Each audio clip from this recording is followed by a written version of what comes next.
রাজনীতির স্রোত প্রবাহ কিন্তু ক্রমবর্ধমান, রাজনীতির স্রোত কিন্তু কখনো থেমে থাকে না। আজকে হয়তো যদি মনে হতে পারে যে আগামীকাল আমি জিনিসটাকে পাল্টে দেব, আগামীকাল কিন্তু সে পাল্টাবার আগে তার চিন্তাধারা আবার পাল্টে যেতে পারে। মমতা বন্দ্যোপাধ্যায়কে নেবে এমন কোনো ইশারা আমি অন্তর্দিল্লি থেকে পাইনি। যে দলের জন্মটাই হয় অন্যায়ের মধ্যে দিয়ে, সেই দলে পরিসমাপ্তিটি অন্যায়ের মধ্যে দিয়েই হবে। তারা ৮০টি বিধায়ক দল জেতার পরেও সেই দল আজকে উঠে যেতে বসেছে। তার প্রতীক নিয়ে গোলমাল, তার কে আসল কর্তৃত্ব কার থাকবে গোলমাল, তার ফান্ড ফ্রিজ করে দেওয়া। কি বলবেন প্রদীপ ভট্টাচার্য, শুনবো তার মুখে। আমি ভারতবর্ষের ও প্রদেশে দেখেছি যে নির্বাচনের আগে তারা প্রচণ্ড আগ্রহ নিয়ে নির্বাচনে প্রতিদ্বন্দ্বিতা করেছেন, জিতেছেন, কিন্তু দল হেরে যাওয়ার সঙ্গে সঙ্গে তারা সেই দল থেকে, যে দল জিতে গেছে সেদিকে ঝাঁপিয়ে পড়েছে। এটা হয়, এটা যে হয় না তা নয়। তার কারণ হচ্ছে ভারতবর্ষে আজকে রাজনীতির দুটো জিনিস দেখা দিয়েছে। একটা হচ্ছে রাজনীতিটা আদর্শহীন এবং রাজনীতির ভেতরে অন্তঃসার শূন্য, কেবলমাত্র চাওয়া এবং পাওয়ার ভিত্তি করে রাজনীতি করার প্রবণতা রাজনীতি যারা করেন তাদের মধ্যে বৃদ্ধি পাচ্ছে। তৃণমূল কংগ্রেসের ভেতরে কোনো ম্যাগনেটিক পাওয়ার ছিল না। যেটা ছিল সেটা টাকা কি করে পাবো, টাকা কি করে চুরি করব, লুট করব, বাটপারি করব, সেটাই ছিল একমাত্র ধ্যান ধারণা। রাজনীতিতে যে দলটি উদ্ভব হচ্ছে বর্তমানে, যারা বলছে যে আমরাই তৃণমূল কংগ্রেস, আমরা অন্য আরেকটা দলের সঙ্গে মিশ্রিত হয়েছি, তারাও কতদিন টিকে থাকবেন আমি জানি না। কারণ একটা নিয়ে মনে রাখতে হবে, এদের মধ্যে নীতি এবং আদর্শগত চিন্তাধারার কোনো ভাবনা রয়েছে বলে আমার তো মনে হয় না। কোনো আদর্শ ভিত্তিতে সংগ্রাম করছে বলে আমার তো মনে হয় না। সবটাই হচ্ছে তৃণমূল কংগ্রেসে মমতা বন্দ্যোপাধ্যায় অন্যায় করেছেন, অবিচার করেছেন, তাদের কথা শোনেননি। তারা 15 বছর ধরে ভোগ বিলাস করেছেন, তৃণমূলে খেয়েছেন, দিয়েছেন, আর এখন পরিষ্কার বলছেন মেয়ে নেই মাখনও খাইও। তার মানে এটা মাখন খেয়ে খেয়ে মোটা সোটা হওয়ার পর বলছে মেয়ে নেই মাখন খাইও। এই যে একটা অদ্ভুত পরিবেশ, এই পরিবেশ বাংলার রাজনীতির ক্ষেত্রকে একেবারে কুরসিত করে দিয়েছে। বাংলার রাজনীতি আয়ারাম গয়ারাম ছিল না। বাংলার রাজনীতি আয়ারাম গয়ারাম খুবই কম ছিল। মহারাষ্ট্রে যেমন ছিল, হরিয়ানায় যেমন ছিল, উত্তরপ্রদেশে যেমন ছিল, ভারতবর্ষে অনেক ভূখণ্ডের মধ্যে যেমন ছিল, আমাদের এই রাজ্যে কিন্তু তার চেহারা আমরা বেশি দেখতে পাইনি। ছিল ঠিকই, পরাধীন আমলেও ছিল, স্বাধীনতা লাভের পরেও হয়েছে। বহু মানুষ কংগ্রেস ছেড়ে কমিউনিস্ট পার্টিতে যোগদান করেছেন, কংগ্রেস ছেড়ে অন্য দলে গেছেন, কিন্তু কংগ্রেসের রাজনৈতিক অববাহিকার বিন্দুমাত্র ক্ষতি বৃদ্ধি হয়নি। কংগ্রেস ক্ষমতায় যেমন ছিল আছে, ক্ষমতায় নেই, কিন্তু কংগ্রেস আজও পশ্চিমবাংলার গ্রামে গ্রামে তার অস্তিত্বকে রক্ষা করে চলেছে। এই যে অস্তিত্বকে রক্ষা করছে কিসের তাগিদে, কিসের দাপটে, কিসের শক্তিতে?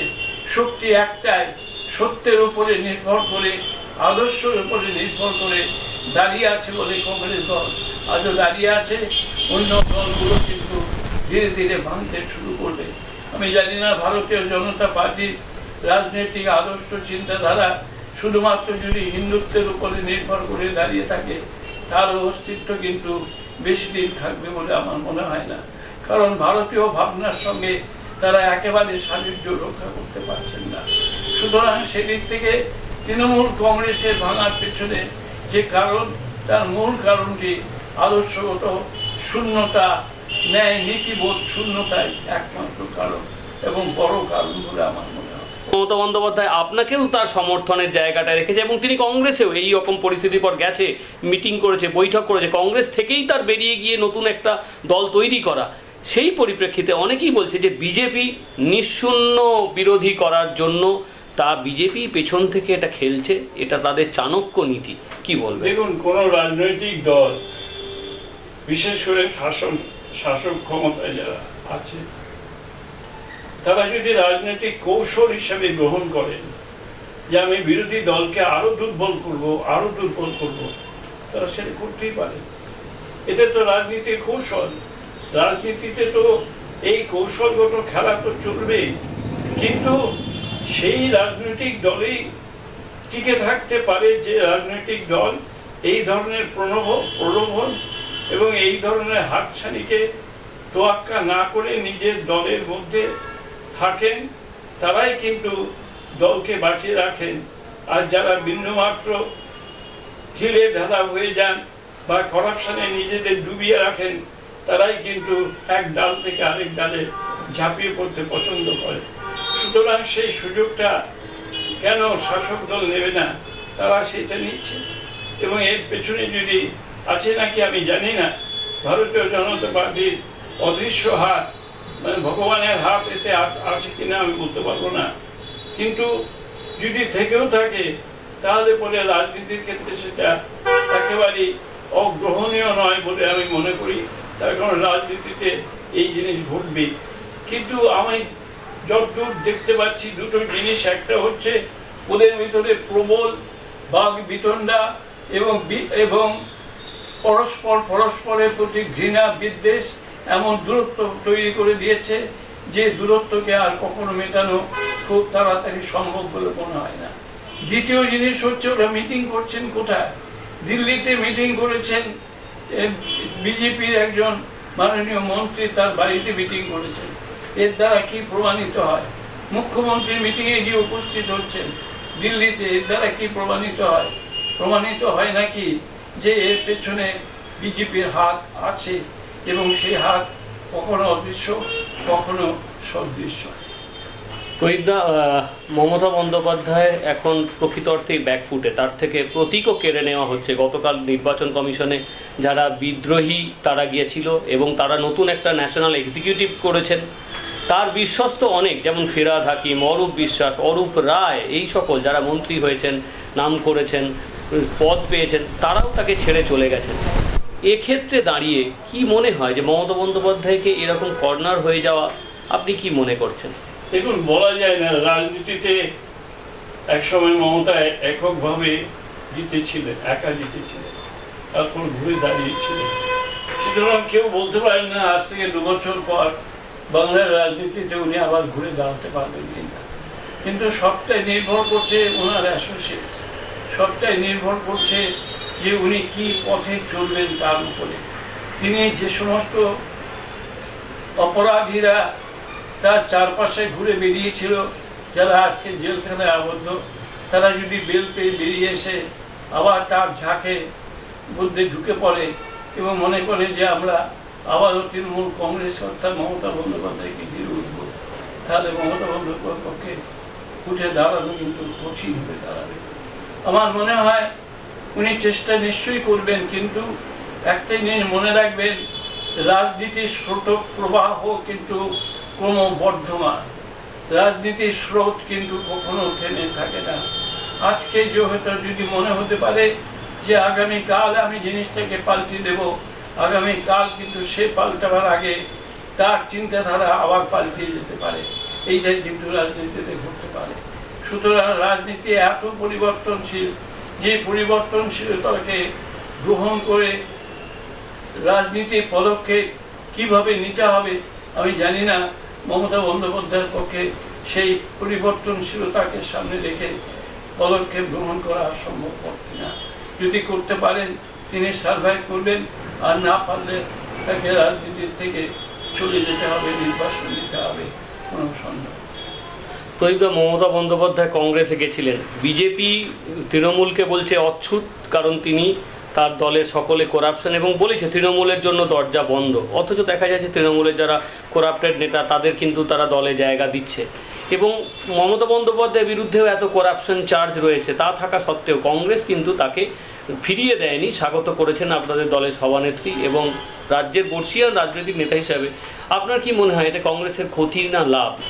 ন্যাশনাল পলিটিক্সের ক্ষেত্রে বিজেপি বিরোধী রাজনৈতিক শক্তির সঙ্গে তিনি সম্পর্ক রাখছিলেন কংগ্রেস, সেই জন্যই মমতা বন্দ্যোপাধ্যায়ের সঙ্গে তারা কথা বলেছে। এখন যদি যে অংশ তৃণমূল কংগ্রেস থেকে বেরিয়ে এসে নিজেদের আসল তৃণমূল বলে দাবি করছেন, তারা যদি কেউ মনে করেন যে আমরা কংগ্রেসের সঙ্গে হাত মেলাবো, তাহলে ভবিষ্যতে কি হবে সেটা ভবিষ্যতে ঘটতে পারে, কিন্তু এটা ঘটতেও পারে। সুতরাং ভবিষ্যতে কি ঘটবে সেটা বলা বড় মুশকিল এই মুহূর্তে। কিন্তু কংগ্রেস যদি মমতাকে নেয় তাহলে কি কংগ্রেসের গায়ে কালি লাগবে না? মমতা বন্দ্যোপাধ্যায়ের বিরুদ্ধে এত করে আমার মনে হয় না কংগ্রেস এখনই মমতা বন্দ্যোপাধ্যায়কে নেবে, এমন কোনো ইশারা আমি অন্তর দিল্লি থেকে পাইনি এবং কেউ বলেনি। এটা কেবলমাত্র একটা রিউমার ছাড়া আর কিছু না। কিন্তু উনি যে মিটিংয়ে গেছিলেন তখন মিটিংয়ে তো গেছিলেন, সেটা তো সমস্ত বিরোধী রাজনৈতিক দল যারা ছিল তাদের সবাইকে ডেকেছিলেন, সেই জন্য তিনি গেছেন। প্রদীপদা, আপনি অনেক স্টেটসম্যান বা ধরুন বর্ষিয়ান নেতাদের, সিদ্ধার্থ শঙ্কর রায়, প্রণব মুখোপাধ্যায়, এবিএ গনি খান চৌধুরী এবং অনেকের করা দল, যেমন বাংলা কংগ্রেস করেছিলেন যিনি, বা আপনি এগুলোও সামনে থেকে দেখে এসছেন এবং সেই দলগুলোও কিন্তু এখন অ্যাবলিশ, লুপ্ত প্রায়। কিন্তু মমতা বন্দ্যোপাধ্যায়ের এই রকম পরিস্থিতি বা পরিণতি হওয়ার মানে যেটা কিন্তু কল্পনাতীত বলে কি মনে করেন, নাকি এটা হ্যান্ডস অফ গড, যেমন মারাদোনার গোল? কি বল এটা হ্যান্ডস অফ গড বলতে পারা যেতে পারে। কেন জানেন? তো হ্যান্ডস অফ গডই বা বলবো কেন, এটা তো অনিবার্য ছিল। কারণ যে দলের জন্মটাই হয় অন্যায়ের মধ্যে দিয়ে, সেই দলে পরিসমাপ্তিটি অন্যায়ের মধ্যে দিয়েই হবে। গান্ধীজির বিখ্যাত চিন্তাধারা তো এইটাই বলে, যার জন্মটাই হচ্ছে একটা বিকৃত পরিস্থিতির মধ্যে দিয়ে। যে রাজনৈতিক দল জন্ম মুহূর্ত থেকে বলেছে বিজেপির সঙ্গে হাত মিলিয়ে কংগ্রেসের আদর্শ নীতিকে বিসর্জন দিয়ে আমরা পশ্চিমবাংলা থেকে সিপিএমকে তাড়াবো, তাই বিজেপির সঙ্গে হাত মেলাচ্ছি। আমরা সেদিন প্রবল বিরোধিতা করেছিলাম বলে বাংলার মানুষ আমাদের ভুল বুঝেছিলেন। কিন্তু আজকে কি প্রমাণিত হচ্ছে? সেদিন খাল কেটে কুমির যিনি নিয়ে এসেছিলেন, তিনি তো মমতা বন্দ্যোপাধ্যায় নিয়ে এসেছিলেন। আজকে তিনি লাফিয়ে বেরিয়ে লাভটা কি আছে? তিনি যদি না নিয়ে আসতেন তাহলে ভারতীয় জনতা পার্টি বাংলার মাটিতে এত প্রবল আকার ধারণ করত না। কিন্তু আজকে ভারতীয় জনতা পার্টি তাদের নিজেদের শক্তিতে তারা দণ্ডায়মান হয়েছে, ক্ষমতায় এসছে, তাদের সেই ক্ষমতা পাওয়াকে অস্বীকার করবো কি করে? এটা তো বাস্তব, যেটা সত্য। ইতিহাস তাকে স্বীকৃতি দেবেই, আমাকেও স্বীকৃতি দিতেই হবে। তো প্রদীপদা, আপনার কি মনে হয় না যে আপনি যেটা বলছেন, বিজেপির থেকেও মানুষ মমতা বন্দ্যোপাধ্যায়কে মন থেকে সরিয়ে দিয়েছে, যেমন সিপিএম এর বিরুদ্ধে তারা যা করেছিল? দেখুন, মানুষ যে সরিয়ে দেয়নি তা নয়, মানুষ বহুল পরিমাণে সরিয়ে দিয়েছে। এমনকি মাইনরিটি মুসলমান ভাইরা যারা মমতাকে একচিটিয়া ভোট দিতেন, তারাও এবার অনেকে ভোট দেননি, কারণ তারা মনে করেছিলেন যে ভদ্রমহিলা আর যাই হোক পশ্চিমবাংলার রাজনীতিকে কলুষিত করেছে এবং লুটপাটের রাজনীতি শুরু করেছে, আর বিরোধিতা করতে নেমেছিল। তার ফলে মানুষের মন থেকে তিনি অনেকটা সরে গিয়েছিলেন, কোনো সন্দেহ নেই। প্রদীপদা, আমি অনেক অনেক ধন্যবাদ আপনাকে আমাদের সময় দেওয়ার জন্য। লাস্ট একটা প্রশ্ন করবো খালি প্রদীপদা, সেটা হচ্ছে যে মমতা বন্দ্যোপাধ্যায় যিনি প্রকৃত অর্থেই আদর্শ, নীতি, সততার কথা বলতেন এবং সততার জন্য আপনি নিজেও জানেন কংগ্রেস ছেড়েছেন, ইউপিএ। আদর্শ এবং নীতির কোনো চিহ্ন ছিল না, আদর্শ এবং নীতির কোনো চিহ্নই ছিল না। কার? মমতার মধ্যে আদর্শ এবং নীতির কোনো চিহ্নই ছিল না। তিনি কেবলমাত্র সিপিএম এর বিরোধিতা করব এই স্ট্রং নেগেটিভ পলিটিক্স নিয়ে বাংলার মানুষকে তিনি উত্তেজিত করেছিলেন, বাংলার মানুষকে বুঝিয়েছিলেন এবং বাংলার মানুষ সিপিএম এর অত্যাচারে উৎপীড়িত হয়ে মনে করেছিলেন কংগ্রেস নয় মমতাই পারবে আমাদের উদ্ধার করতে, তাই সেই দিকে ঝাঁপিয়ে পড়েছিলেন। যদি মমতার চিন্তাধারার মধ্যে আদর্শ থাকতো তাহলে এই দল ভেঙে চুরচুর হয়ে যেত না। কিন্তু প্রদীপদা, তার এখন যে বর্তমান অবস্থা, তাতে কি আপনার মনে হয় মমতার আর ফেরার কোনো রাস্তা খোলা থাকছে? দেখুন, রাজনীতিতে যে কোনো ব্যক্তিত্ব যে কোনো সময় ফেরত আসতে পারে। কিন্তু বিজেপি বলছে তিনি ফিনিশ, বা বর্তমান বিজেপি কি বললো আমি জানি না, কিন্তু আমি রাজনীতির একজন ছাত্র হিসাবে আমি যা ইতিহাসে পড়েছি, যে কোনো ব্যক্তি যে কোনো সময় ফেরত আসতে পারে, আবার বিলীন হয়ে যেতে পারে। সেটা সময়ের উপরে নির্ভর করছে, এই যে সময় এবং তার কর্মকাণ্ডের উপরে। এই যে ফেরত আসা এবং বিলীন হওয়া, এই দুটো মমতার ক্ষেত্রে কোনটা সবচেয়ে বেশি প্রায়োরিটি? এটা তো মমতা নিজেই ঠিক করবেন, এটা আমি ঠিক করার জন্য। তো প্রদীপদা, আর একটা খালি আপনাকে জিজ্ঞেস করবো, রাজ্য কংগ্রেসের তরফ থেকে মমতা বন্দ্যোপাধ্যায়ের এই যে পরিস্থিতি, এবং যদি বলা হয় যে উনি ফিরে আসতে চান এবং হাইকমান্ড নেয়, তাহলে সেক্ষেত্রে আপনাদের কি অবস্থান হবে রাজ্য কংগ্রেস? দেখুন, এটা আমি এই জুডির ওপরে নির্ভর করে বলতে পারছি না একেবারেই।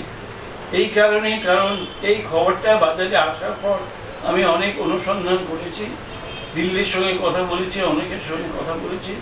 অনেকেই বলেছেন মিয়ার গুজব, এই নিয়ে কোনো মাথা না হওয়ার কিছু নেই, সুতরাং এই নিয়ে কোনো মন্তব্য করতে চাই না।